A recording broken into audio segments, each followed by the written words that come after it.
Señor secretario, comenzamos, estamos con quórum. Estamos con quórum, presidente, y no tiene problema de audio usted, no tiene problema de audio. No, ningún problema. Porque algo está pasando que... Pero me escucha, ¿no? Perfecto. Ah, estupendo. Perfecto. Entonces, Presidente, en nombre de Dios de la patria, se abre la sesión. Señor secretario, la cuenta.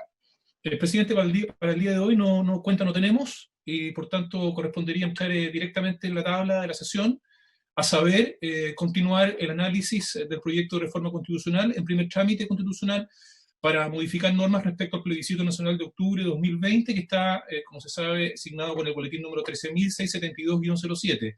Señor presidente, me permito recordar que en la sesión del 27 de julio del año en curso, la sala del Senado autorizó a la comisión para discutir esta iniciativa en general y en particular a la vez con ocasión del trámite de primer informe. Señor presidente, para esta sesión han sido especialmente invitados el subsecretario del Interior, señor Juan Francisco Gali, el presidente del Consejo Directivo del Servicio Electoral, señor Patricio Santamaría, la representante residente adjunta del Programa de las Naciones Unidas para el Desarrollo, la señora Marcela Ríos, el asesor jurídico y coordinador de proyectos de infraestructura pública, desarrollo urbano y energía de la Fundación Chile 21, señor José Antonio Ramírez, y el académico de las Facultades de Derecho de las Universidades Andrés Bello y Central, señor Gabriel Osorio. Según veo acá, tenemos a todos los invitados conectados, señor presidente. Gracias. En la misma línea de lo que conversábamos al inicio con el senador Pedro Araya, nosotros pensábamos hacer una sesión lo más extendida, pero a las 12 tenemos un tema por la Comisión de Defensa y por una reunión que ha citado la presidenta del Senado sobre plebiscito seguro. Entonces estaríamos hasta las 12 escuchando y discutiendo. Y, señor secretario, como usted tiene a todos en la pantalla, el orden de exposiciones de nuestros invitados, junto con saludarlos, ordenarlos de acuerdo si alguien tuviera algún inconveniente de tener que retirarse, obviamente lo ubicamos en el primer escalafón de las exposiciones. Pero si no... Siente un tema previo, ¿puedo plantearlo? Adelante, Pedro. Presidente, un tema previo que la comisión resuelva. El día de ayer apareció publicado un reportaje en el diario electrónico, la prensa electrónica El Mostrador, que se titula La puerta giratoria del expresidente del Consejo para la Transparencia y los sumarios que ensombrecen al organismo. En dicho artículo, si bien es cierto, no es un tema que alude directamente al Senado, se hace referencia al lobby que habría en dos proyectos de ley, uno de los cuales está en esta comisión y el otro en la Comisión de Gobierno, el proyecto de datos personales. Entonces, en esa línea, dado que yo no integraba la comisión en ese minuto cuando se discutía el proyecto, me gustaría pedirle dos cosas a la comisión. Una, que si la Secretaría podría informar qué empresas han realizado lobby por este proyecto y a nombre de quién, porque aquí se menciona un estudio de abogados, Maglione Abogados, que estaría representando a Google. Y todos sabemos que uno de los principales puntos de discusión de este proyecto es quién era, en el fondo, el custodio de los datos. Y se está pensando en el Consejo para la Transparencia.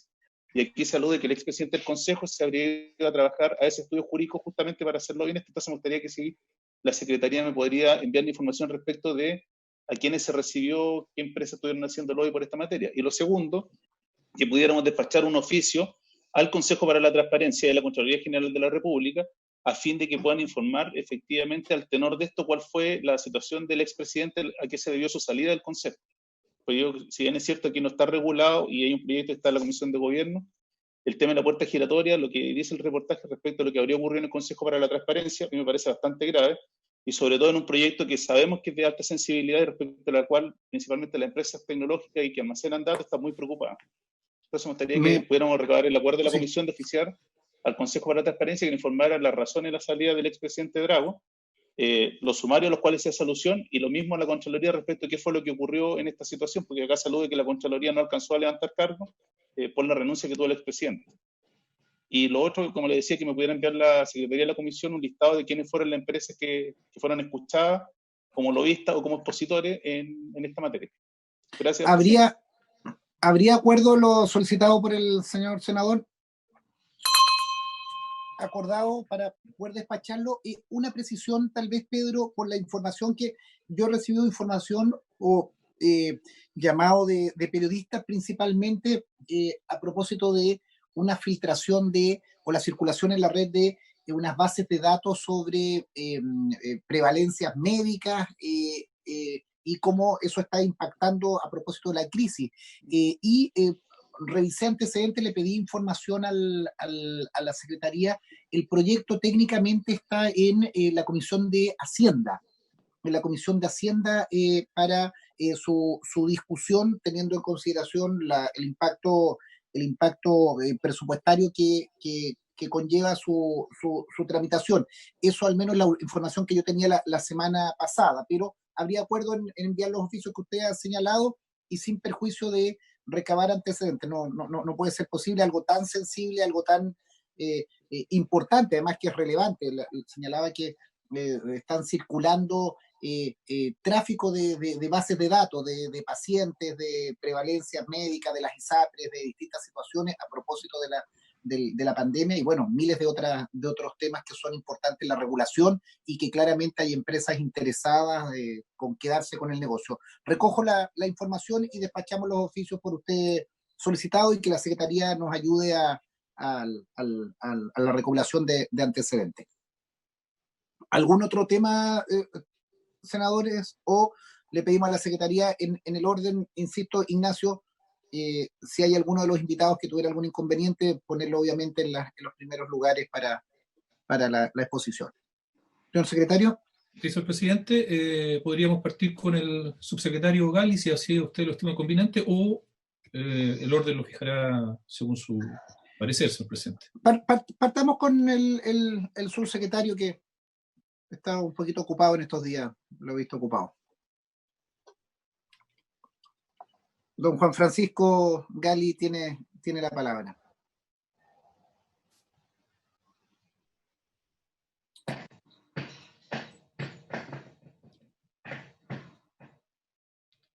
No lo veo en mi pantalla. Está conectada a la subsecretaría en todo caso, ¿eh? Pero efectivamente no. Para no perder tiempo, pasemos al segundo o segunda, digamos, en el mismo orden. Sí, la representante residente adjunta del Programa de las Naciones Unidas para el Desarrollo, la señora Marcela Ríos. Pasemos con Marcela. Marcela tiene la palabra. Buenos días. Buenos días, senador, presidente, los demás senadores, presidente del CERVEL, colegas. Desde el PNUD mandamos hace poquito rato un breve documento que hemos preparado, que es un aporte, digamos, una síntesis de las recomendaciones de los organismos de Naciones Unidas en materia de elecciones durante la pandemia. Yo quería además ver si podía compartir una breve presentación de todas maneras, donde hacemos una síntesis de... ¿Tengo permiso para compartir? Sí, adelante, Marcela. Perfecto.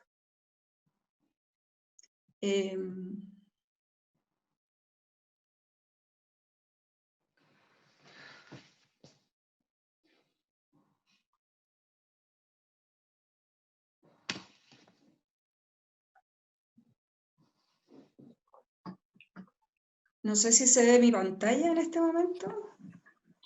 No, todavía no. Hace un momentito. Esto pasa por tener demasiados archivos abiertos.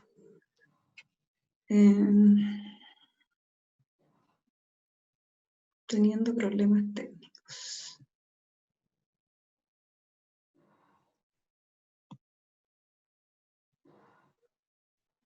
Ok, intentemos.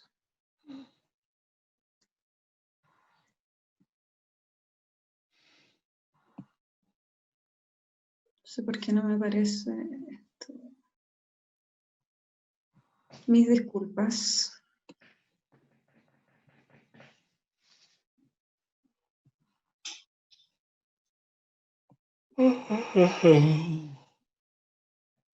Ahí aparece. Ahí aparece. Perfecto. Bueno, bueno, ese es un poquito de humor en el sentido de que una de las cosas que durante este año estaban programadas casi 100 elecciones a lo largo del mundo y al principio este fue un tema no reconocido como algo relevante por la urgencia de la crisis sanitaria y del efecto tan dramático socioeconómico que ha tenido la crisis. Los temas de derechos civiles y políticos y la dimensión política de la pandemia había quedado un poco rezagada, pero rápidamente se ha constatado que la salud de la democracia también puede ser afectada por la pandemia, desde el secretario general, y acá el primer gran tema que nosotros queremos plantear es que hay un llamado desde Naciones Unidas a que cualquier decisión que se implique posponer, cambiar la fecha, pero también cambiar las formas de votación, deben ser decisiones que requieren un debate amplio, una participación importante de todos los sectores políticos y de la ciudadanía, para que las decisiones que se adopten sean percibidas como legítimas y que no se generen suspicacias ni se generen problemas que puedan cuestionar la legitimidad de los procesos electorales. Entonces, esa es como una primera recomendación y preocupación que tenemos, que queremos volver a reiterar la necesidad de que las decisiones, y en eso felicitar la ronda de conversaciones que ha estado realizando el Servicio Electoral, también la mesa que ha sido convocada por las presidencias de la Cámara de Diputados y el Senado, y las presidencias de las dos comisiones de Constitución, que me parece que son justamente en línea con esta necesidad de tener un debate amplio y participativo. En términos de posponer, decíamos, lo segundo que nos parece muy importante, y este es un tema que está causando mucha preocupación, y que distintos países hemos estado en debates y escuchado experiencias de distintos países, han tomado decisiones distintas, y acá hay un foco en particular respecto del día de la elección y el ejercicio del derecho a sufragio, que también desde Naciones Unidas, desde la Oficina de la Alta Comisionada para los Derechos Humanos, ponen el foco en que las decisiones que se tomen sean cuidadosas, digamos, de no vulnerar los derechos de las personas a la participación. Y acá, entonces, efectivamente hay un equilibrio fino entre las medidas necesarias para resguardar las condiciones de salud, sin que eso implique el restringir los derechos de las personas, y hay distintos países que han logrado hacer esto con éxito durante los últimos meses, permitiendo y tomando medidas sanitarias que permiten a las personas contagiadas o en cuarentena poder sufragar. Eso es algo que el CERVEL está estudiando, y nos parece, por lo tanto, queremos reiterar acá el llamado a que todas las medidas sean medidas que se tomen pensando en garantizar las condiciones sanitarias sin restringir derechos de nadie, y en particular de algunos grupos de la población particularmente afectados. Bueno, quisiera además decir dónde poner el foco, y acá algo que nos parece relevante volver a resaltar, y en esto creo que el debate que se ha estado teniendo entre distintos actores ha transitado en poner el foco en el plebiscito seguro, a también reconocer que un proceso electoral exitoso en este contexto también implica tener una preocupación preferente y específica sobre la participación electoral. Para que una elección sea exitosa no solo implica que no se transforme en un posible foco de contagio, y en eso, en realidad, los países que hemos escuchado la experiencia recientemente, Polonia, Francia, el País Vasco, Galicia, entre los últimos, pero también Wisconsin, Corea del Sur, qué sé yo, otras elecciones que se han realizado, hasta ahora no tenemos evidencia de que los procesos electorales hayan implicado un aumento de contagios, necesariamente. Estamos viendo un rebrote de contagios en gran parte del mundo, pero no están asociados necesariamente a elecciones ni a ese tipo de eventos, sino que a otras dinámicas, ¿no? En España decían que los rebrotes tienen que ver más bien con los viajes y la circulación de personas desde lugares donde hay rebrotes del virus. Entonces, es importante que las medidas que se tomen, pensando en el plebiscito en particular y en las elecciones del próximo año, que es probable que además que el virus nos siga acompañando para el ciclo electoral más amplio que enfrenta el país durante el 2021, es que las medidas no solo tienen que pensar en el día de la elección, sino que en el ciclo electoral en términos amplios. Y ahí nos preocupa particularmente las medidas que se tomen para regular y facilitar las campañas, entendiendo que históricamente las campañas electorales en Chile se realizan de manera fundamentalmente presencial, son muy importantes las iniciativas de puerta a puerta, el visitar las ferias, el hacer asambleas, el reunir a las personas en las juntas de vecinos, en los centros comunitarios.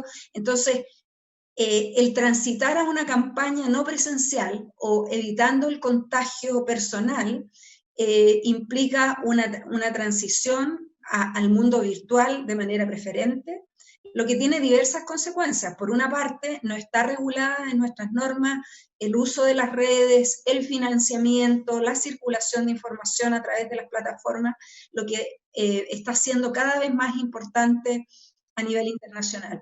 Este viernes tenemos la presidencia del Senado ha convocado un evento donde vienen especialistas de distintos países y ahí es una oportunidad, digamos, de que escuchemos qué experiencias pueden ser replicadas, pero el tema de la regulación de la campaña es muy importante. Pero después hay otro tema que es quizás más complejo de resolver, aunque la regulación de las campañas virtuales ya es complejo en sí misma, es que todos sabemos que hay un porcentaje muy alto de la población que no tiene acceso a Internet, que no se informa a través de las redes sociales, la señora en zonas rurales, los mayores de 50 años, quienes son en realidad muchas veces sectores populares, que son muchas veces quienes más votan, van a verse por las medidas de distanciamiento, van a tener restricciones respecto de cómo se pueden informar sobre las elecciones si toda la campaña se hace solo a través de redes sociales o vía virtual. Por lo tanto, acá hay un llamado también para asegurar la igualdad en el ejercicio de derechos, el acceso a la información, que se tomen medidas excepcionales adicionales para asegurar la información. Y en eso, ¿a qué nos ¿qué tipo de medidas? Por ejemplo, campañas radiales públicas que estén focalizadas a aquellos medios de comunicación que lleguen a la población que tiene menos conectividad, insisto, adultos mayores, personas de zonas rurales, mujeres dueñas de casa. Hay un conjunto de poblaciones que no está sentada en el computador y que no está ni en Twitter ni en Facebook, y por lo tanto se necesita medidas adicionales, y también la televisión puede cumplir un rol muy importante. Entonces acá el llamado es a que pensemos en la elección del plebiscito y en la regulación en tiempos de pandemia, no solo respecto del día de la elección, sino que en las otras medidas y en las otras partes del proceso que van a asegurar que las personas puedan estar debidamente informadas para poder ejercer sus derechos. Entonces, el acceso desigual es un tema que nos preocupa de manera muy importante. Los temas de financiamiento son temas que no se abordaron respecto del plebiscito y que también van a tener un rol relevante. El financiamiento, por ejemplo, de campañas a través de las redes sociales, o el cómo se utiliza Facebook, Twitter, Instagram, TikTok, WhatsApp, son los temas esenciales hoy día a nivel mundial del impacto que tienen en los procesos electorales, y entonces el llamado es a considerar esto en la discusión. Sobre la innovación, y voy terminando, efectivamente se ha discutido y se han presentado muchas iniciativas que permiten, y desde Naciones Unidas se ha recomendado que cuando existen mecanismos probados alternativos al voto presencial, se dé preferencia a esos mecanismos. El voto anticipado, el voto por correo, ha permitido que en muchos países se resuelvan los problemas inherentes a la necesidad de distanciamiento social a través de estos mecanismos. Pero también desde Naciones Unidas hemos recomendado que el momento de la pandemia no es el momento para estar experimentando con mecanismos que no han sido probados, porque la innovación de estos mecanismos, el ideal es que se prueben digamos, de a poco, que tú si vas a introducir voto por correo, hagas para alguna población, que lo pruebes, que se vea cómo funciona y después lo vayas extendiendo. Lo mismo con voto anticipado. En el caso de Chile, el voto anticipado podría haber sido utilizado, pero aquí nuestro llamado es fundamentalmente a que decisiones de innovación que sean drásticas respecto de cómo se vota, se tomen con extremada cautela, y solo teniendo la seguridad total que estos procesos están suficientemente probados para no causar problemas de legitimidad en el momento de votación. No voy a terminar con algunos comentarios finales. Quisiera reiterar el tema de tomar las medidas efectivas comunicacionales, eso es muy importante.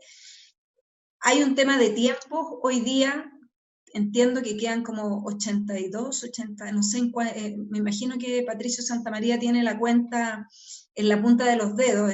Ayer estábamos como a 83 días del plebiscito, creo que hoy día deberíamos estar 82 días del plebiscito. Es muy importante poder cerrar pronto, urgentemente, la etapa de deliberación respecto de las reformas necesarias para poder tener suficiente tiempo para comunicar las medidas. Una de las cosas que ha ocurrido a nivel internacional es que todos los países han más o menos logrado implementar medidas sanitarias adecuadas durante el día de la elección, pero sí hemos tenido resultados muy diversos en términos de participación electoral. En algunos países la participación electoral ha bajado, en otros países se ha mantenido y en varios otros ha aumentado. Las razones que explican la participación electoral no son las medidas que se implementan solo el día de la votación, sino que están íntimamente vinculadas al proceso de campaña y de comunicaciones. Es esencial que la población sienta que ir a votar es seguro, que se han tomado todas las medidas y por lo tanto que no se genere un miedo para ir a votar. Pero también es importante que las personas tengan información sobre la relevancia del plebiscito, sobre si se han hecho cambios, cuáles cambios, y que todos los actores políticos tengan seguridad respecto de que las decisiones no van a perjudicar a algunos actores por sobre otros. Termino diciendo que se ha producido una discusión respecto de la posibilidad de cuarentenas y qué puede ocurrir. En esto nosotros hemos manifestado, lo hemos conversado, le hemos transmitido esta opinión también al servicio electoral, que nos parece extremadamente importante tener un mapa de riesgos y un análisis de distintos escenarios, porque es muy probable, dicen los especialistas sanitarios, que todavía de aquí a octubre puedan existir comunas donde hay rebrotes o donde todavía están en la fase inicial de contagio. Entonces, tener distintos escenarios que sean discutidos ampliamente, y en eso es esencial un debate entre el Poder Ejecutivo, el Legislativo y el Servicio Electoral, ojalá con consulta a la sociedad civil, de tener claridad de con qué criterios se van a tomar las decisiones. Que la ciudadanía entienda que si el escenario es uno, esta es la decisión que se va a tomar, si el escenario es otro, etc.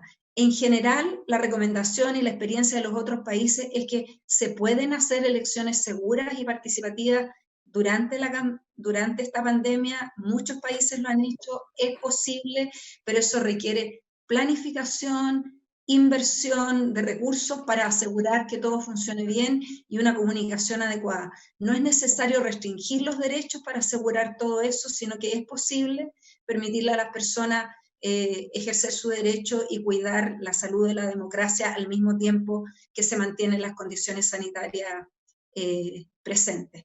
Yo lo dejo hasta ahí, presidente. Tenemos mucha información específica de los distintos países que hemos ido conversando y me ofrezco, por supuesto, a entregar desde el PNUD cualquier otra información específica. Entiendo que se les iba además a repartir el documento que tiene recomendaciones generales. Muchísimas gracias. Gracias, Marcela, por la exposición, que le pido a la Secretaría que pueda quedar a disposición de la Comisión para cualquier consulta. Si tenemos al subsecretario Gali ahora, podríamos volver a su presentación.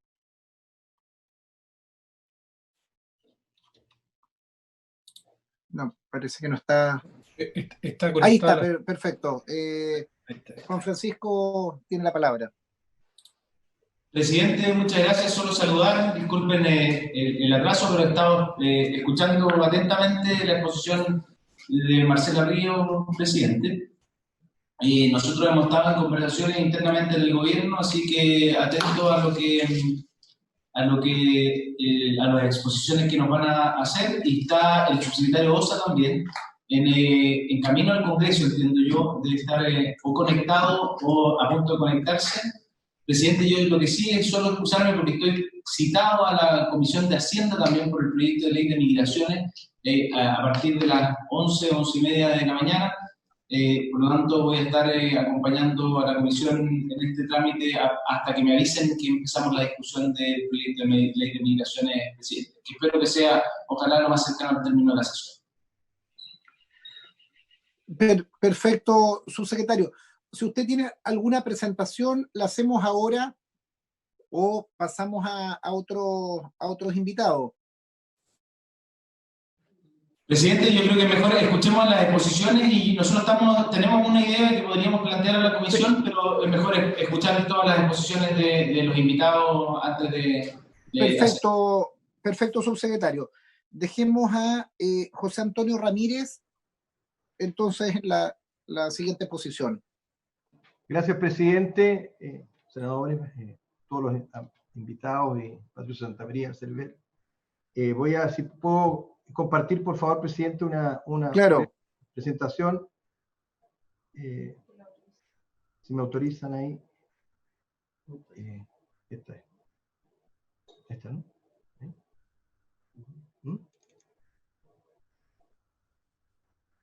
No sé si se está viendo. Perfecto. ¿Se ve bien, presidente? Sí. Y si paso, bueno. No sé si se puede ampliar, ¿no? ¿Está bien ahí?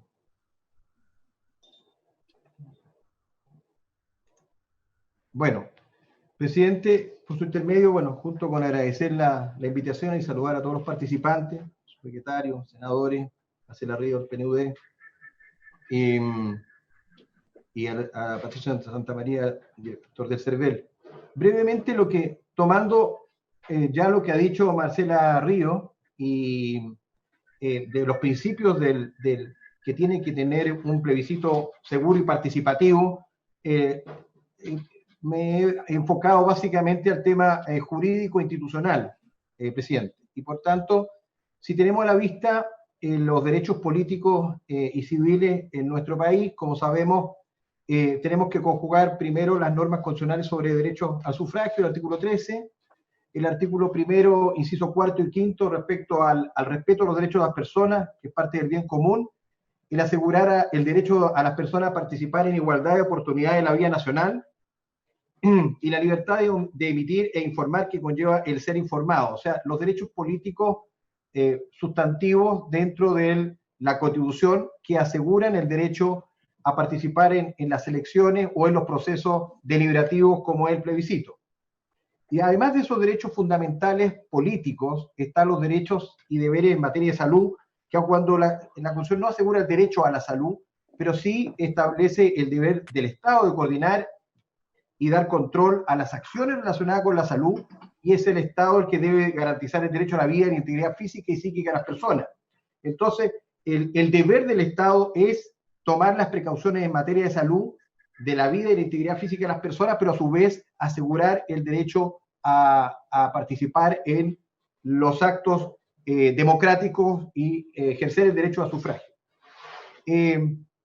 Entonces, la colisión de derechos, ¿cuándo se produce? Si quisiéramos decir que hay una colisión de derechos entre el derecho político o ejercer el derecho político y el derecho a estar protegido en materia de salud, eso, como ha dicho Marcela, pensamos que en este caso es posible una adecuada hermenéutica jurídica para que los valores jurídicos protegidos, como los derechos políticos, la salud, la integridad física, psíquica, pueden ser conciliados. Y esta reforma constitucional, señor presidente, apunta justamente a conciliar ambos derechos. Entonces, vemos que esta reforma que se ha planteado busca medidas extraordinarias para el caso de pandemia, para establecer en el proceso constitucional del plebiscito los 3 valores jurídicos que se sustentan: el derecho a sufragio, integración armónica de todos los sectores de la nación, integridad psíquica y psíquica, derecho a estar informado e informar. Insistimos que todos los órganos del Estado, de acuerdo al artículo 5, están obligados a realizar sus actuaciones para asegurar estos derechos, y dentro de los órganos de Estado está el Ejecutivo, está obviamente el Congreso Nacional, está el CERVEL como órgano autónomo del Estado. Debe cumplir con estas obligaciones constitucionales. Y en el caso de las acciones de salud, la coordinación depende del Ejecutivo. Ahora, recién Marcela Ríos ha hecho una serie de recomendaciones de carácter sanitario, son de carácter técnico, no es el objeto de nuestro informe. Están dentro de esas los números y características de locales de votación, distanciamientos para accesos y dentro locales, ampliación de horarios o 2 días. Esta reforma que se nos ha hecho llegar plantea 2 días, eventualmente podrían ser ampliación de horas en cada día, eso es un tema técnico. Diferenciación y apoyo a favor de grupos con mayor riesgo de contagio, que es lo que se llama la discriminación positiva, para ayudar a aquellas personas que puedan tener una mayor vulnerabilidad en este proceso. Materiales de votación, lápices, huelleros, etcétera. Hemos visto en otras reuniones que nuestra ley orgánica y nuestro de 18.700 y el sistema electoral fue construido en una época en la cual hasta el más último detalle, como son estos lápices, huelleros o tipos de cabina o lugares donde se vota, están a nivel de ley orgánica constitucional, que no es lo más adecuado desde el punto de vista de la técnica legislativa. Ya vamos a entrar a eso. Entonces, si vamos a esta técnica legislativa, como vamos a ver después, señor presidente, en el mismo documento que nos mandaron con el proyecto de reforma constitucional, destaca el artículo 130,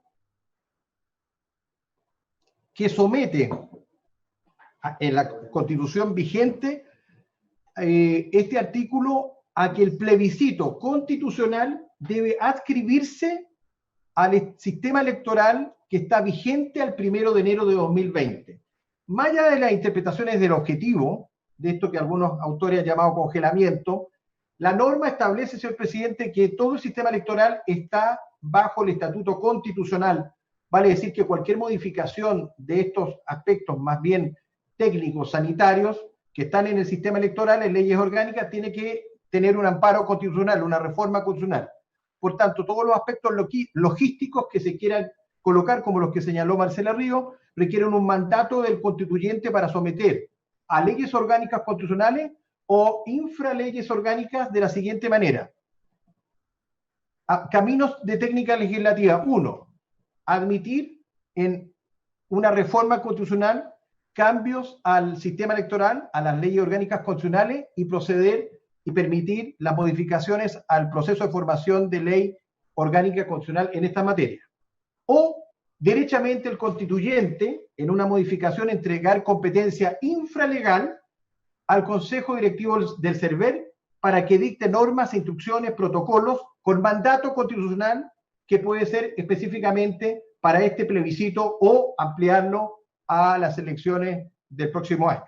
Eso es parte de la potestad del constituyente. O compatibilizar ambas posibilidades, que esto es lo que ha hecho el señor presidente de alguna manera en la reforma que nos mandaron, que entrega algunos parámetros a nivel del propio constituyente y luego deja otros abiertos a norma infraconstitucional. Ahora bien, la naturaleza jurídica de la regulación en la pandemia y en la técnica legislativa es fundamentalmente la excepcionalidad, porque es algo que es anormal, es algo que ocurre fuera del sistema ordinario de constitucionalidad. La Constitución no lo prevé por regla general, tanto así que hay estados de excepción constitucional vigente como el estado de catástrofe.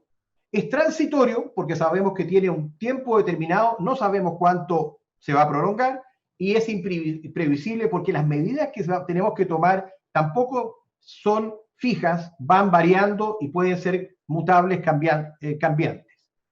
Por tanto, la Carta Magna debe dar solamente los lineamientos o directrices, pero debe dejar la casuística y la adaptabilidad de cada comuna, grupo humano, territorio, a los entes autónomos y de especialidad constitucional, que en este caso la Constitución prevé en el servicio electoral y en su caso las reclamaciones al Tribunal Calificador de Elecciones. Y por eso es que pensamos que dentro de los principios del rango constitucional del artículo 130 deben establecerse las siguientes medidas, señor presidente, para asegurar el plebiscito constitucional y seguro. Primero, se debe asegurar que la votación de las personas contagiadas o con restricción sanitaria, las votaciones no se pueden suspender por imposibilidad de un grupo humano específico de ejercer su derecho a sufragio. De acuerdo a la Constitución, el artículo 95 establece expresamente que es el Tribunal Calificador de Elecciones el que conoce de eventuales requerimientos por alguna irregularidad que pudiera suscitarse, pero no hay una imposibilidad de proseguir un proceso constitucional como está establecido en el artículo 130 por el hecho de que un grupo humano específico pudiese no tener todas las posibilidades de ejercer en un momento determinado su derecho a sufragio. Eso no inhabilita todo el proceso. Y deben tomarse, por tanto, todos los resguardos para asegurar el ejercicio del derecho a sufragio y dentro de las situaciones de pandemia. Segundo, el principio de la información por los medios de comunicación social. Tal como se señaló el PNUD recién, dado la imposibilidad física de las campañas tradicionales que están previstas en el sistema electoral vigente, debe desplegarse otro tipo de campaña, y para eso están los medios de comunicación y las redes sociales que no están expresamente contempladas en la regulación constitucional y legal. Y tres, medidas de acceso y movilidad, esto es la posibilidad de acceso efectivo a poder sufragar, y para eso se requiere movilidad, transporte público.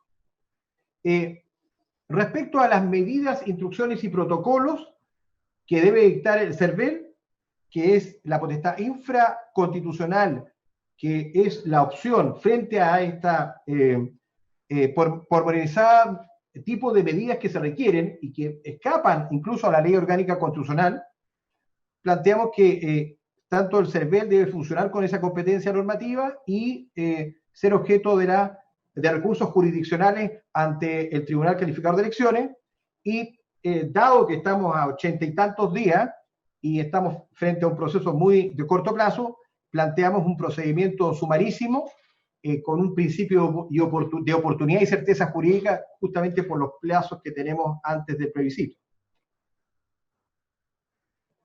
Dicho eso, me permito, señor presidente, para colaborar en la técnica legislativa y en el proyecto que se remitió, solamente algunas observaciones respecto a el proyecto. Lo primero, hemos destacado en rojo, no sé si se alcanza a ver bien, pero básicamente dice el artículo 130 que a efectos de este plebiscito se aplicarán las disposiciones pertinentes contenidas en los siguientes cuerpos legales en su texto vigente al 1 de enero de 2020. Aquí está la norma imperativa que deja establecido con rango constitucional todo el sistema electoral, y por tanto se requiere una reforma constitucional por cualquier cambio electoral que se acuerde por esta comisión. Dicho lo anterior, dado que vamos a reformar la Constitución, sería preciso, para cumplir los principios que ha establecido el PNUD y hemos recogido, en que algunos aspectos de este proyecto. Primeramente, en todo caso, llamar la atención de algunas omisiones que se plantean en la cláusula 39, cuando deja sin efecto la convocatoria actual al plebiscito nacional. Para entrar con la nueva regulación, creemos, señor presidente, que sería preciso aclarar que no es, aunque dice que es de pleno derecho, es precisar que no es necesario otra formalidad o resolución previa alguna, dado que pudiese de alguna manera determinarse que es requisito algún tipo de resolución CERVEL, autoridad administrativa, para dar plena vigencia a la nueva convocatoria del plebiscito. Por tanto, yo creo que es mejor enfatizar que no es necesario ninguna formalidad o resolución previa tras esta eventual reforma. Segundo, que esta reforma planteada entra a ciertos detalles, como la designación de vocales, pero omite el reemplazo de los vocales y el funcionamiento de las mesas. Lo he puesto en amarillo porque si ya entra a rango constitucional este aspecto, es importante también que se detalle lo que puede ocurrir, sobre todo en tiempos de pandemia, para asegurar el reemplazo de los vocales y el funcionamiento de las mesas. Lo mismo el reemplazo en los colegios escrutadores.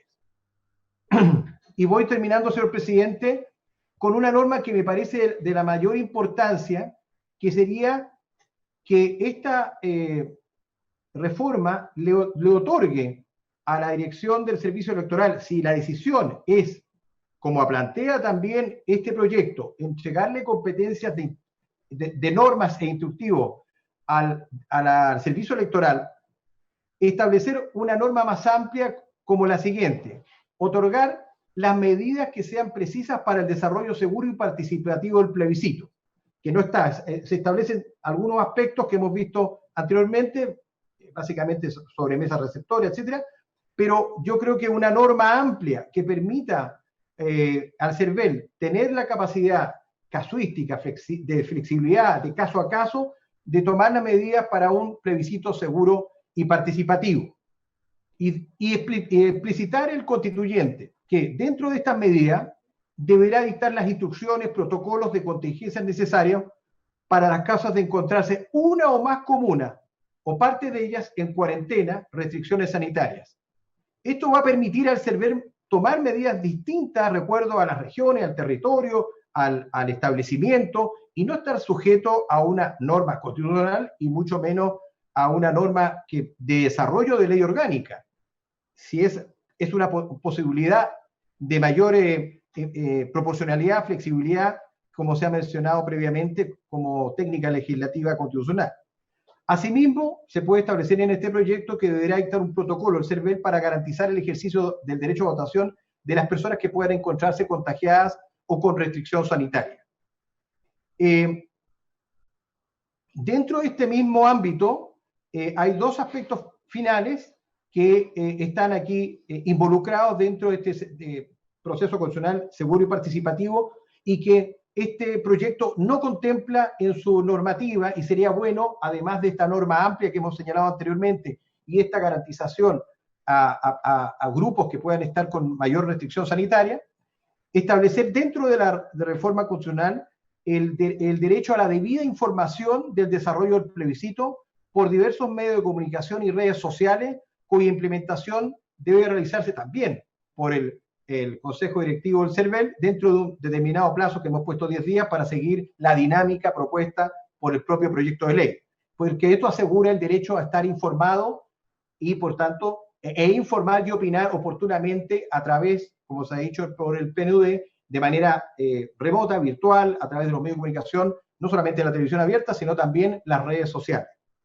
Y por otro lado, también es importante contar con un plan de acceso a los lugares y de evacuación de los lugares a través de un sistema de transporte público, que también proponemos un cierto plazo, que se aseguren las condiciones de seguridad y las condiciones de movilidad de este proceso. Termino con esto, señor presidente, y los honorables miembros de la comisión, planteando que el plebiscito constitucional participativo y seguro es posible, que la reforma constitucional va en la dirección correcta.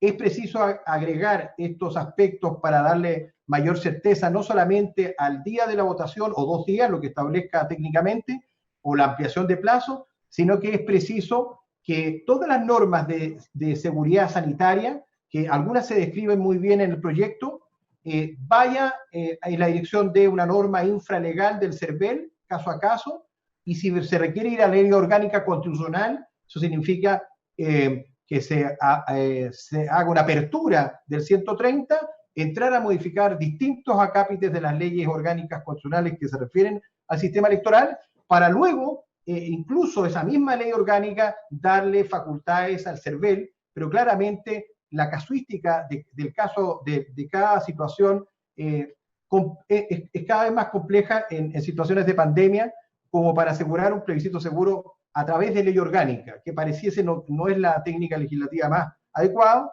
y cumplimentar este aspecto con el derecho a la información, a ser informado, y los aspectos de movilidad que son fundamentales para que, en todo caso, nunca una restricción de un grupo humano pueda ser motivo de la suspensión de un proceso establecido en la Constitución. Es cuanto puedo informar, señor presidente. Muchas gracias.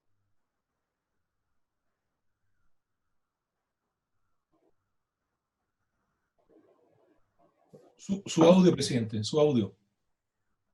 Gracias por la exposición, José Antonio. Pasemos a nuestro próximo invitado, a Gabriel Osorio. Muchas gracias, señor presidente. Por su intermedio, en primer lugar, a saludar a todas las senadoras, los senadores que están presentes. Del mismo modo, agradecer la invitación y también a todas las personas que han sido invitadas y por sus exposiciones también. Voy a hacer algunas observaciones nomás porque ya habíamos hablado sobre el proyecto con anterioridad. Creo que suscita una suerte de acuerdo que una manera efectiva, flexible y al mismo tiempo que asegure un buen enfrentamiento a las vicisitudes de la pandemia, sea el otorgamiento de esta facultad al servicio electoral para regular ciertas cosas. ¿Ya?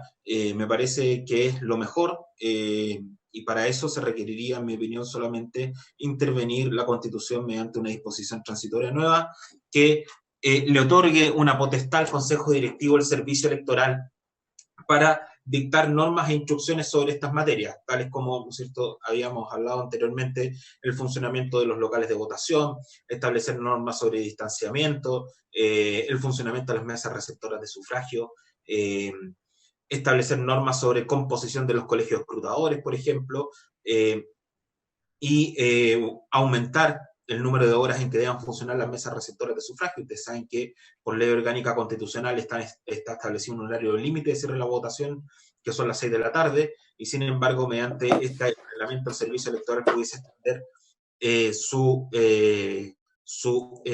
funcionamiento.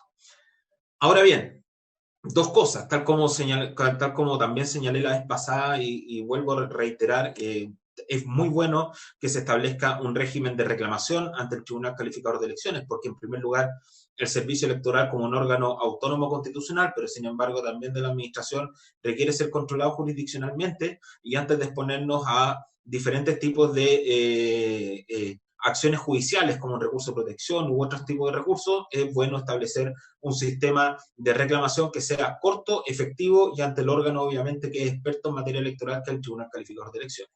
En ese sentido yo propongo, como lo dije la vez pasada, que sea el Tribunal Calificador de Elecciones mediante una reclamación corta que deba de resolver cualquier tipo de reclamación contra las normas e instrucciones que dicta el Consejo Directivo del Servicio Electoral dentro del 10º día. Ahora, me llamó la atención una cosa que hablaban de la necesidad de que el servicio electoral hiciera una campaña comunicacional, ¿no es cierto?, de información del plebiscito, y me acordé que en la reforma de la ley 20.900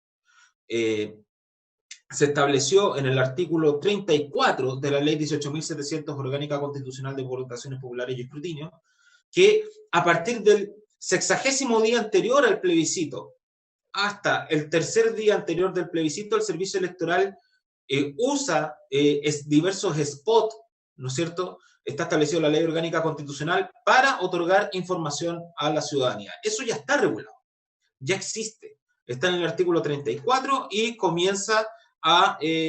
va a comenzar a transmitir a partir del día 60, que es como el 25, me parece, de agosto, no sé si me equivoco, no soy muy bueno contando a veces, así que si es que es posible que me corrijan, sería bueno.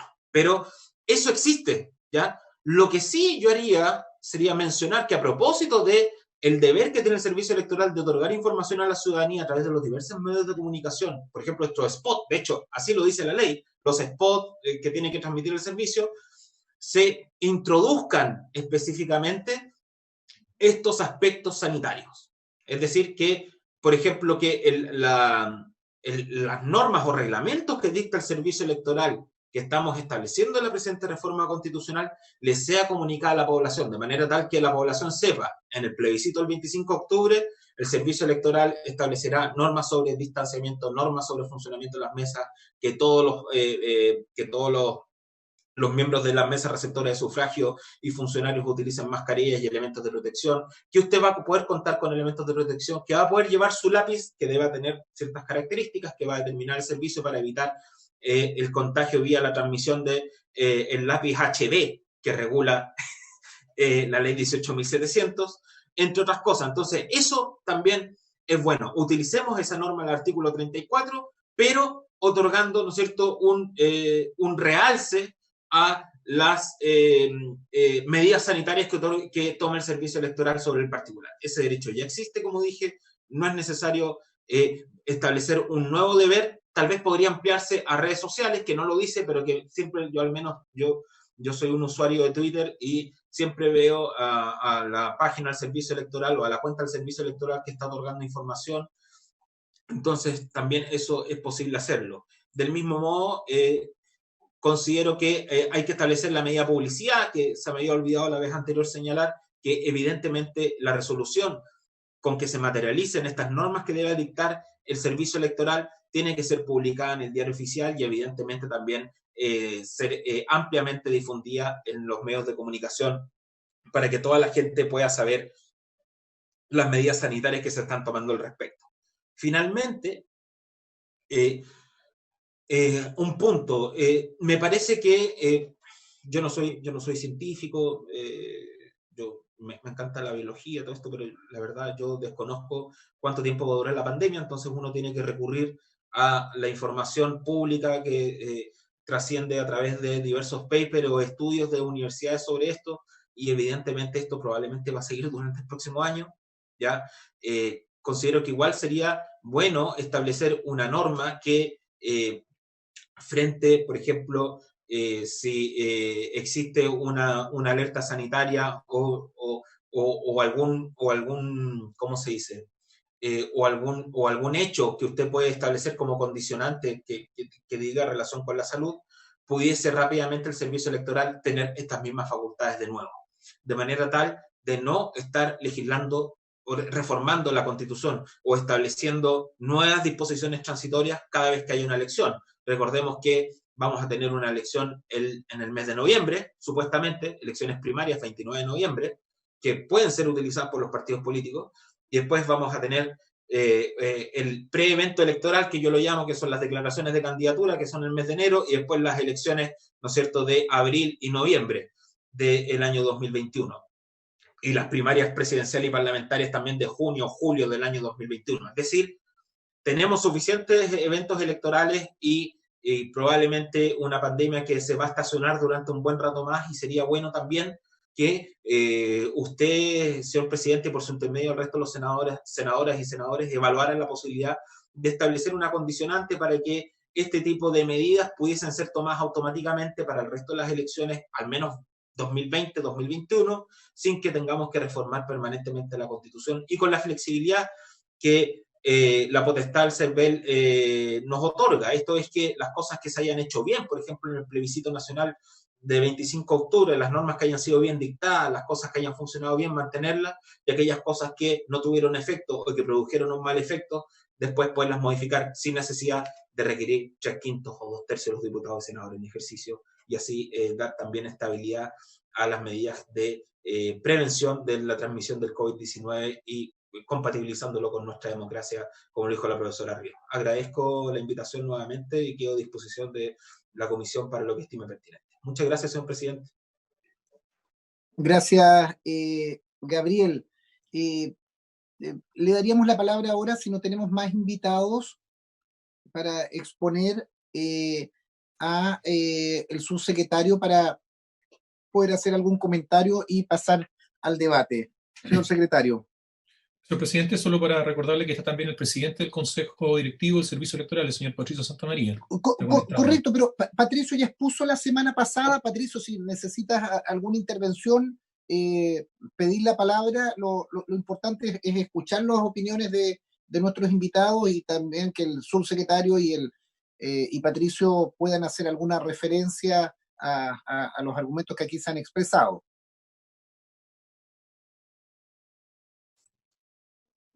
Le damos la palabra al subsecretario Gali.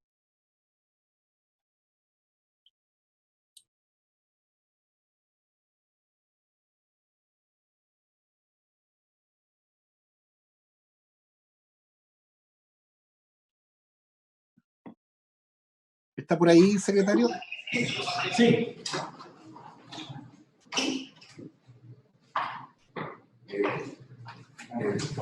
Subsecretario, tiene la palabra. Muchas gracias, presidente.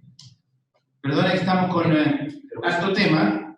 Ahora yo creo que, presidente, yo resumiría quizás la discusión esencialmente en tres ejes. Uno, lo que era el proyecto original, ¿no es cierto? La idea matriz original del proyecto, que era generar las condiciones para desarrollar un plebiscito de manera segura sanitariamente.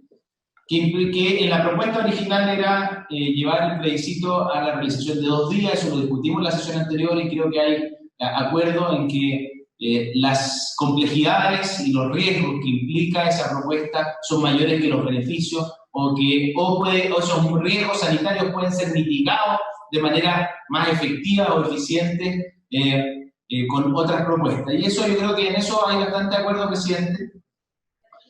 Por lo tanto, el segundo eje es ya cómo materializamos que esas medidas, a través de esta reforma constitucional, lo podamos ejecutarlas. Y en eso tiendo a coincidir con lo que planteaba Gabriel Osorio, presidente, en cuanto a que esto, pese a que nuestra legislación sobre votaciones populares y escrutinio es muy reglamentaria en el sentido material, ¿no es cierto?, entra mucho al detalle del proceso eleccionario, podemos mandatar al servicio electoral para que de manera acotada regule todas aquellas condiciones de seguridad y sanitarias que permitan el correcto desarrollo del plebiscito, y en ese sentido deberíamos al menos establecer en la propuesta lo siguiente, presidente, que aquellas materias que son necesarias de regular por parte del Consejo del CERVEL, del Consejo Directivo, el horario de votación y la entrega de los resultados preliminares, pudiendo permitirle al Consejo ampliar y establecer horarios preferentes de votación para los grupos de personas según su riesgo de salud. Obviamente, lo que habíamos hablado, exceptuar a personas que se encuentren en condiciones de riesgo que define la autoridad sanitaria de la obligación de ser vocales de mesa, establecer aforos máximos y definir por ejemplo, el número de cámaras secretas que van a haber en cada mesa y en cada local, determinar el número máximo de apoderados que van a poder estar en un determinado local y regular el lápiz. Increíblemente, presidente, nuestra regulación llega a ese nivel de detalle, pero creo que es importante, por lo tanto, que el servicio electoral pueda así regularlo. El número de cámaras secretas, como ya le dije, y la obligación, obviamente la obligación sanitaria, que no implique la restricción del voto, presidente, porque eso es muy relevante. Toda obligación sanitaria para poder ejercer el derecho a voto tiene que ser una condición de acceso al local, pero no una restricción del voto, ¿no? Eso es muy relevante porque creemos que, por ejemplo, la obligación de usar mascarilla y otros medios de protección sanitaria tienen que ser un requisito de acceso al local, pero tenemos que generar las condiciones también para que esa persona no se le impida su derecho a voto, sino que pueda ir y volver, digamos, y cumpliendo con las normas sanitarias que dispongamos. Establecer un protocolo coordinado con la autoridad sanitaria, yo creo que en eso hemos tenido bastante avance, entiendo que y en eso puede profundizar el director del CERVEL y la subdirectora, que la veo ahí, saludar a Elizabeth, y a...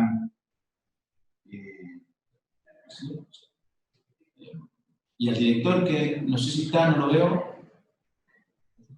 Saludarlo. No sé si está Patricio Santamaría también. Así que, presente, subsecretario, gusto saludarlo. A ver cómo está, director.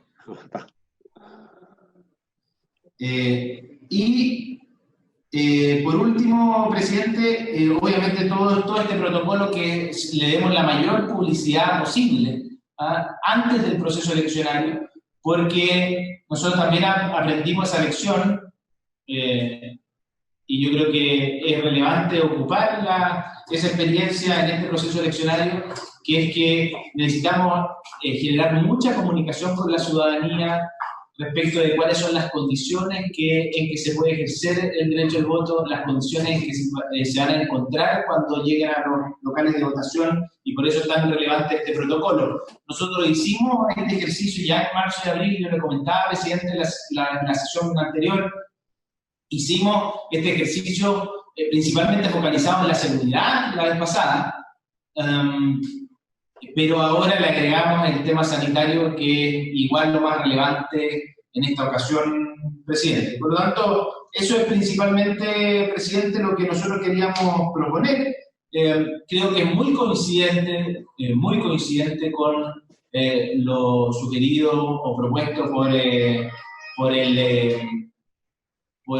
Gabriel Osorio. Por lo tanto, creo que en esto deberíamos tener un acuerdo amplio, presidente, además una buena señal hacia la ciudadanía en cuanto a la voluntad que existe tanto del gobierno como del Congreso, y en este caso del Senado, de avanzar en establecer las condiciones óptimas sanitarias y de seguridad para que poder llevar adelante este proceso de plebiscito, que fue producto de un acuerdo, y siempre hay que recordarlo, presidente, fue producto de un acuerdo transversal y que es muy valioso para lo que fue lo que ocurrió con posterioridad al 18 de octubre de 2019.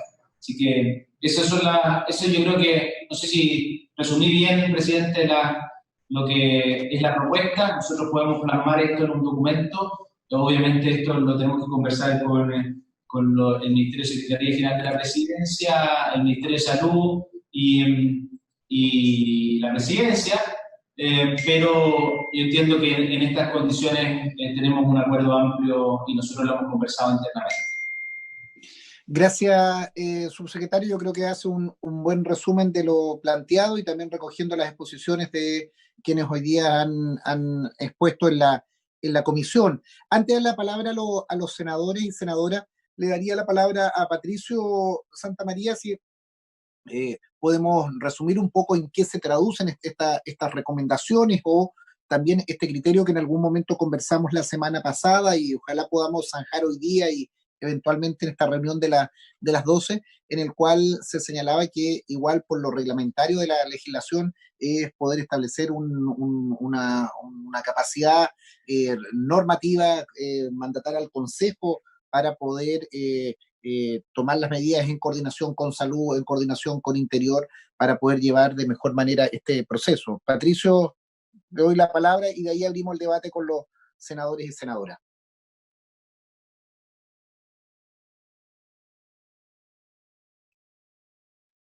Patricio.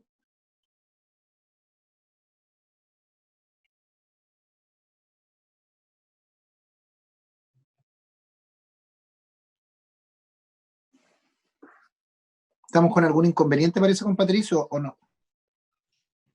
Está en la sala, presidente. Ya. Al menos está conectado.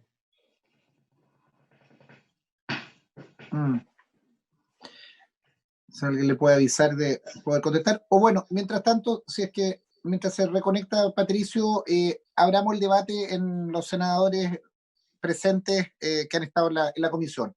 Ofrezco la palabra.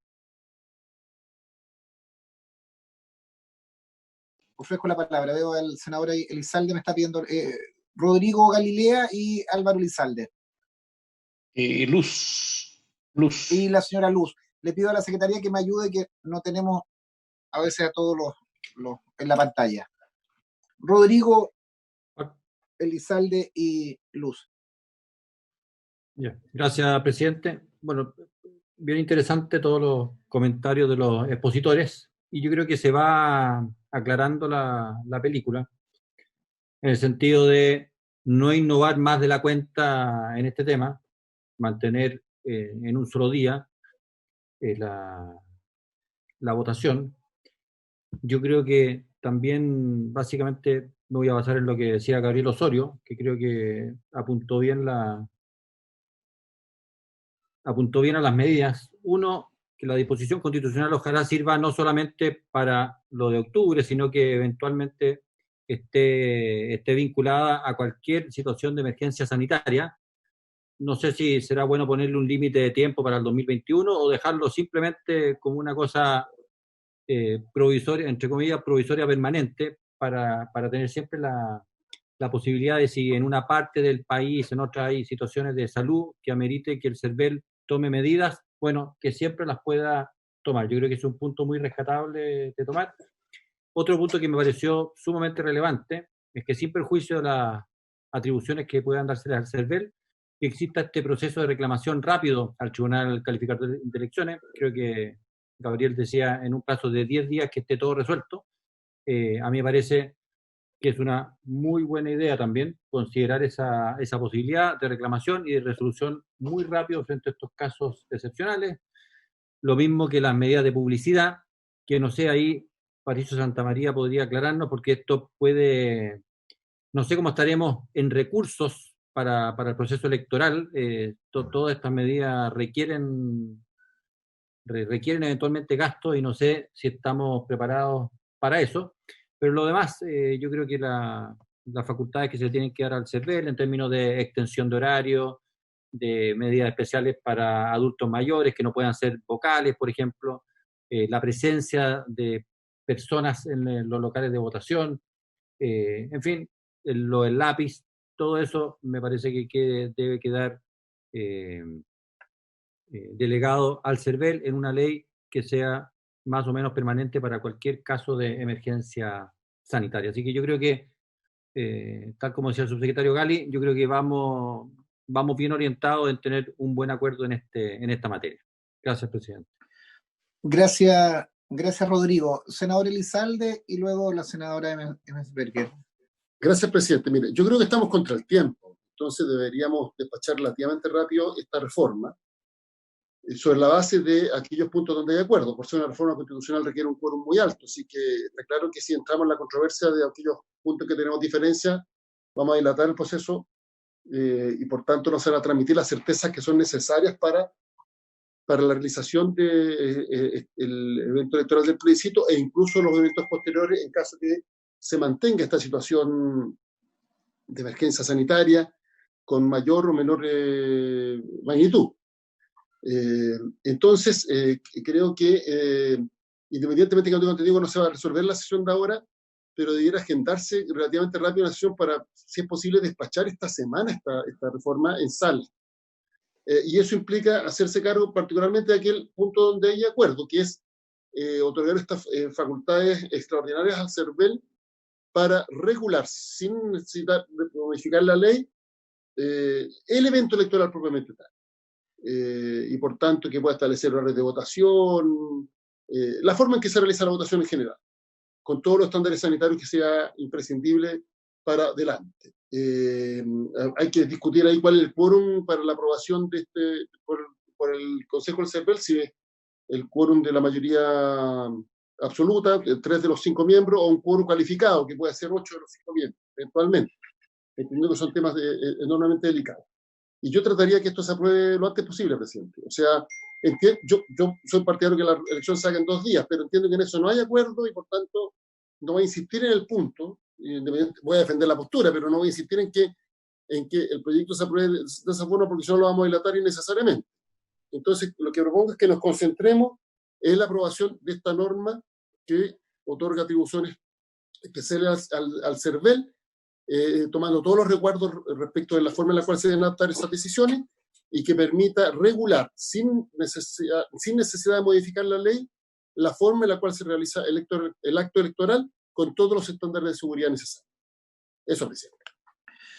Gracias, senador. Antes de darle la palabra a Luz, y como el subsecretario en algún momento nos va a dejar porque está en paralelo con otra comisión y para poder sacar un acuerdo antes de las 12, yo lo que pediría, subsecretario, usted hizo una referencia de una minuta que se puede enviar con los elementos que se han escuchado. Yo lo que le pediría a los colegas y a la secretaría, ¿cómo nos ponemos de acuerdo que alguna de estas iniciativas sea de exclusiva competencia del Ejecutivo? Entonces, teniendo en consideración que estamos contra el tiempo, que debiéramos votar en la próxima sesión, que fijaremos con la mayor celeridad, que no tengamos algún vicio de inadmisibilidad. Entonces, el subsecretario que lo veo activo, también que nos ayude, Juan Francisco, en el patrocinio de aquellos elementos que bien señalaba Rodrigo Galilea, pudieran significar gastos o tuviéramos algún reparo de admisibilidad. Entonces, Luz, antes de dar la palabra, le doy al subsecretario y le damos la palabra a usted, senadora. Juan Francisco Gali. Presidente, yo tiendo a coincidir en que esto necesitamos resolverlo pronto y por lo tanto, si a usted le parece, presidente, que nosotros trabajemos con asesores que ustedes designen, ya sea de las bancadas o que ustedes nos señalen, para poder traer a la brevedad posible un texto de propuesta. Eso sería para nosotros perfecto. Nosotros trabajamos con los equipos técnicos de acá, del Ministerio de Secretaría General de la Presidencia, Interior y Salud. Nos ponemos de acuerdo en un texto y se lo traemos a la brevedad posible, ojalá mañana o más tardar hoy día es martes, el jueves. De esa manera, yo creo que, presidente, si usted puede que las bancadas nos designen o ustedes mismos designan un asesor o un grupo de asesores con los que nosotros intercambiemos opiniones y documentos y traemos una propuesta lo más consensuada posible. Yo creo que no tenemos grandes diferencias en esto por lo que ha sido el tenor de la discusión, así que yo entiendo que deberíamos ser capaces de tener un texto a la brevedad y así, presidente, mantenernos activos como dijo usted.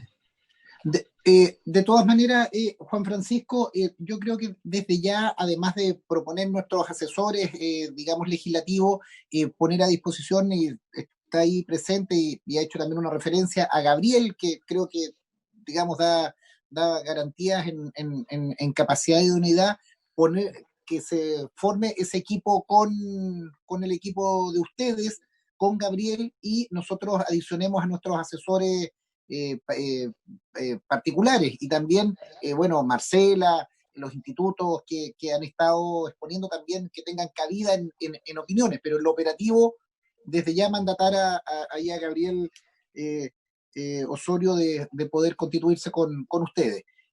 Senadora Ebensperger tiene la palabra. Gracias, presidente. Yo creo que tenemos bastante acuerdo en lo que aquí se ha planteado. Yo comparto casi en su totalidad, salvo temas muy menores, la presentación de los tres expositores, también lo que ha señalado el subsecretario Gali. Creo que la fórmula más efectiva, ¿no es cierto?, es mandatar al Consejo del CERVEL para que tomen estas medidas en casi una lista de supermercado, como lo ha descrito alguno de los expositores y también el subsecretario Gali. Creo sí que sería importante, y en eso coincido con lo que le entendí al senador Elizalde, que me parece a mí que el quórum del Consejo del CERVEL para que pudiera tomar estas determinaciones debiera ser un quórum calificado. Me parece que la simple mayoría, con la importancia de esto, requiere de ese quórum especial. Creo que en eso todos tenemos bastante acuerdo. Creo también y comparto que ojalá pudiéramos despachar esto esta semana, más tardar los primeros días de la próxima. Y hay algunos temas que van a ser más conflictivos y más difíciles de solucionar, más que conflictivos, difíciles de solucionar. Creo, como exponía José Antonio Ramírez, que no debiera ser contradictorio el derecho a participar, ¿no es cierto?, en una elección con los derechos que se establecen de proteger la salud. Por lo tanto, ahí tenemos un tema con qué va a pasar con el voto de los que a la fecha del plebiscito estén contagiados. en guardo de su salud, del resto de los participantes y, por cierto, también de aquellos que van a tener que asumir roles en esta participación. Me queda también la duda de cómo resolver el tema de campaña, porque efectivamente los medios de comunicación, las redes sociales son algunas alternativas, pero tenemos que asegurar que la información llegue adecuadamente a todos los sectores y ya hay regiones, todavía más que regiones, algunos sectores rurales que no tienen ni siquiera luz eléctrica, por lo tanto no tienen televisión, no tienen internet, no participan de las redes sociales, radios hay muy escasas o solamente locales que no siempre tienen toda la información. Creo que es un tema de resolver para permitir la igualdad y la totalidad de la información a todos los sectores. Y bueno, el tema que no creo que debe ser materia de este proyecto, respecto de el financiamiento de las campañas que se avecinan, creo que es un tema que va a ser bastante más conflictivo. Creo que es muy difícil regularlo y fiscalizarlo porque aquí no hay incumbentes, no hay candidatos, aquí está la discusión de ideas y por lo tanto todas las personas se pueden sentir libres para realizar gastos y cómo determinar el límite, a quién vas a fiscalizar.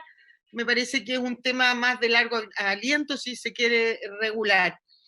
En resumen, presidente, comparto que tenemos que llegar a un acuerdo vía entregar atribuciones especiales en temas definidos, eso me parece, insisto, en la lista de supermercado, al Consejo del CERVEL, con un quórum especial para esta materia. Gracias, presidente. Gracias, Luz. Me está pidiendo la palabra Francisco. Y antes de eso, yo creo que es importante que tanto Gabriel como el equipo del subsecretario estén tomando nota, construyamos un proyecto sobre esa medida y en la votación propiamente tal podremos modificarlo o afinarlo. Lo importante, creo yo, Francisco, antes de dar la palabra, es que tengamos el conjunto de materias redactado y veremos si hay acuerdo político. Lo decía el senador Elizalde, estos proyectos requieren un alto quórum y estaremos, digamos, construyendo un buen instrumento para un plebiscito seguro lo antes posible, y si están los actores Subsecretaría del Interior, el Consejo de Directivo del CERVEL, los equipos técnicos, equipos de la sociedad civil, creo que podemos tener un buen proyecto en un plazo breve. Francisco Buenchumilla tiene la palabra. Muchas gracias, presidente. Creo que hemos escuchado tres magníficas exposiciones que nos han clarificado lo que estamos discutiendo, y creo que hemos avanzado básicamente en los siguientes puntos, a mi juicio, presidente. Yo creo que hay un acuerdo en que no puede hacerse en 2 días, sino que esto tiene que ser un día con horario ampliado. Creo que nos da la media de llegar a un acuerdo. Lo segundo, creo que todos los expositores colocaron el acento a mi juicio, en cuestiones centrales. La profesora Marcela Ríos colocó 3 principios, a mi juicio, que son muy importantes. El principio de que debemos lograr una gran participación en el plebiscito, que la elección sea absolutamente garantizada en su integridad y en su desarrollo, y en tercer lugar, los aspectos sanitarios, evitar el contagio y ver esa realidad. Esos son como los 3 principios de participación, de integridad del proceso y de resguardar los aspectos sanitarios. El profesor Osorio, a mi juicio, coloca 2 temas muy centrales. Uno, que es utilizar lo que ya tenemos, que es el artículo 34, ¿no es cierto?, de la Ley Orgánica de Votaciones Populares y Escrutinio. Y ya hay una norma, entonces, ¿por qué no podríamos también utilizar esa norma que por lo demás está vigente al 1 de enero del 2020, que es la norma congelada, como se le llama, respecto de lo electoral? Pero además señala otra cosa, de que esto debería ser no una norma solamente para este plebiscito, sino que para la contingencia que está viviendo el país, que no se sabe cuándo va a terminar, y por lo tanto, habiendo este otro año muchas elecciones, deberíamos, como alguien decía, tener una norma transitoria permanente para el evento de estas crisis que pudiéramos tener. Y después el profesor Ramírez, a mi juicio, planteaba también una cosa muy importante, que es dictar una norma infralegal, para no meternos en modificar ley orgánica y otro tipo de situaciones, sino que la norma infralegal, como esta es una reforma constitucional, le damos facultades al CERVEL para todos los aspectos operativos de la elección. Si estamos de acuerdo en todos esos puntos, yo creo que los detalles lo podrán, ¿no es cierto?, hacer el Ministerio del Interior, el CERVEL y el profesor Osorio y nuestra gente, y con eso rápidamente avanzamos y votamos esta semana, porque creo que en lo central estamos de acuerdo. Finalmente, este es un pequeño detalle que lo tendremos que hacer naturalmente. Hay que hacer algunos ajustes formales al proyecto, entre los cuales está que la disposición 39ª ya fue ocupada por el 10%, entonces vamos a tener que empezar a hablar de la disposición 40ª, digamos como la próxima disposición transitoria, pero ese es un pequeño detalle. Así que, presidente, creo que tenemos un gran avance hoy día y hay que ponerse a redactar nomás los detalles y con eso estamos en disposición de votar. Gracias, presidente. Presidente. Gracias, Francisco. ¿Alguna otra palabra pedida? Si tenemos ahora a Patricio, ahí está Patricio, tiene la palabra, que me imagino que ha estado escuchando digamos, los avances que hemos podido establecer. Patricio, tiene la palabra. Gracias, presidente. Saludo por su intermedio a los demás señores senadores, a los demás participantes en la reunión, en esta sesión de la comisión. Estaba escuchando atentamente, pero lamentablemente tuve que atender una reunión, una llamada del presidente de la República para conversar precisamente en esto respecto de algunos temas, etc. Entonces, efectivamente, nosotros hemos ido avanzando en el proyecto. Lo primero, quiero dar una cuenta muy rápida. Tenemos ya un acuerdo con el Ministerio de Salud respecto del tema del plebiscito seguro desde el punto de vista sanitario. Tenemos ya un protocolo sanitario bastante completo, que es inicial y que va a ser dinámico. Ayer llegamos a un acuerdo también con el ministro París para los efectos de establecer una mesa que va a funcionar de manera semanal, donde va a estar el Colegio Médico, donde va a estar invitado el Instituto de Infectólogos, donde va a estar la OPS, donde va a estar la Cruz Roja y otros organismos que estimemos, precisamente evaluando esta pandemia dinámica que estamos enfrentando. Y además un tercer acuerdo que creo que es bastante importante, que es una coordinación permanente entre los directores regionales y los Ceremi de Salud. Lo va a coordinar nuestro director, que también me acompaña, don Raúl García, y van a estar evaluando el plan paso a paso, evaluando las respectivas regiones y las respectivas comunas. Eso entonces está bastante bien encaminado y a tiempo. Nosotros, respecto de la forma de buscar una solución rápida, primero hacemos énfasis en eso, la urgencia.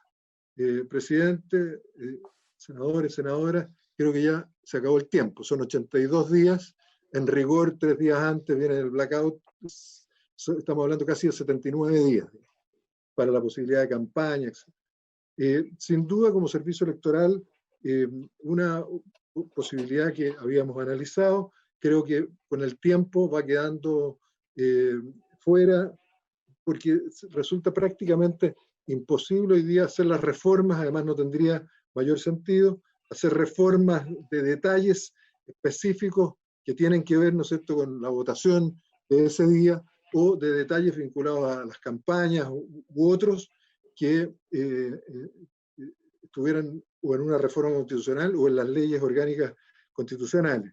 La delegación de facultades nosotros la asumimos con la mayor de las responsabilidades y evidentemente nos parece que esto debe tener algún tipo de control, la posibilidad de reclamación ante el Tribunal Calificador de Elecciones. Creo que es la salida. Yo he estado conversando.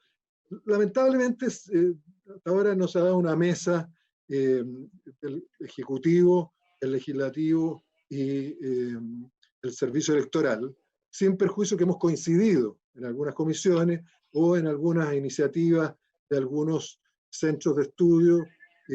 Básicamente, la coincidencia ha permitido que compartamos un espacio común, pero no nos hemos sentado y creo que eso es lo que falta y lo que yo pediría para resolver este tema, que tiene que ver con algo, con la forma de realizar el plebiscito, pero también para resolver el tema del financiamiento. Nosotros en eso, si bien no ha sido considerado pasar, nos resulta fundamental. Hemos visto, ¿no es cierto?, así como las candidaturas, es importante el financiamiento para mantener la equidad, una campaña equitativa entre los distintos postulantes o candidatos, más que nada en los referéndums, en los plebiscitos, esto es fundamental. Y hemos presentado, ambos poderes del Estado tienen desde hace bastante tiempo conocimiento, una propuesta bastante completa que ha hecho el Servicio Electoral. Yo estaba leyendo por ahí hoy día en la prensa, me parece que está la intención de, por ejemplo, prohibir los aportes de origen extranjero y prohibir los aportes de empresas. Yo digo, cuando me preguntaron ayer si está esa posibilidad, claramente se puede establecer un límite de gasto, un límite de aportes a las respectivas personas, y hemos propuesto un mecanismo que es el mismo de la ley 19.884. No nos sirve, se lo digo así con esa claridad, presidente, senadores, senadoras, si por remisión aparece la ley que hoy día regula candidaturas, precisamente porque aquí no hay candidatura.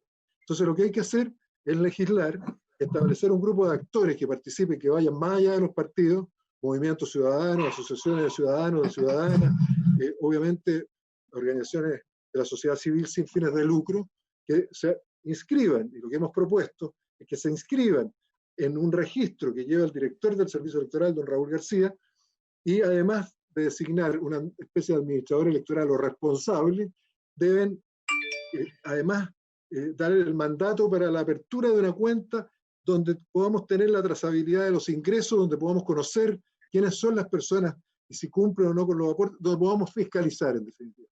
Y terminando esto con una rendición de cuentas que hasta el día de hoy solamente lo van a tener que hacer los partidos dentro de los 30 días siguientes de realizado el plebiscito, porque por las instrucciones generales que tenemos podemos pedir, ¿no es cierto?, un prebalance respecto de ese evento electoral específico y no esperar hasta abril del próximo año para empezar a revisar qué gastaron en octubre del pasado. Entonces, yo le diría, presidente, me parece muy interesante con algunos de las personas que han intervenido, de los académicos. Bueno, con Marcela Ríos tenemos un trabajo no solamente en estos temas, el PNUD siempre ha apoyado mucho esta tarea, no solamente al CERVEL, a muchas instituciones del Estado, y como le digo, nosotros hemos participado con grupos, nos hemos incluso preocupado del detalle de reunirnos con grupos que hicieron uso de la ley de identidad de género, que lamentablemente salió promulgada después del cierre del padrón, del primer padrón para el plebiscito de abril,